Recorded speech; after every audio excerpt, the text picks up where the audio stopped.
यानंतरची बातमी सिंधुदुर्गमधली आहे। कुडाळमध्ये स्मार्ट प्रीपेड मीटर जोडणी विरोधात मोर्चा काढण्यात आलेला आहे। अदानी समूहाच्या विरोधात जोरदार घोषणाबाजी करण्यात आली।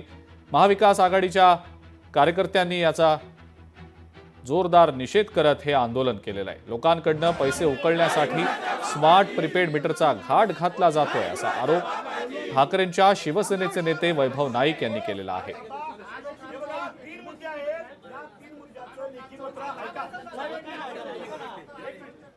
3.25 लाख ग्राहकांपैकी 11,000 ग्राहकांना प्रीपेड मीटर ऑलरेडी बसवण्यात आलेले आहेत। आम्ही आज त्यांना सांगितलं आणि त्यांनी ते पत्र देण्याचं मान्य केलं आहे की यापुढे खाजगी ग्राहकांना कुठलीही सक्ती केली जाणार नाही आणि ते मीटर गेले तर आम्ही त्या पद्धतीने त्यांना आंदोलन करू। हे जर आश्वासन न झालं तर आज आमच्या सर्वपक्ष लोकांनी 20 ग्राहकांनी जे आंदोलन केलं आहे त्या आंदोलन लेखी स्वरूप मिळणार, नाहीतर हा आंदोलन तीव्र या ठिकाणी होणार आहे।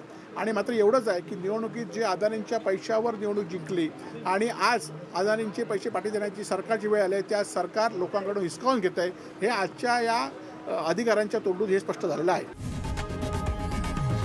लोकशाही मराठी ऐका, पहा, जागरूक रहा।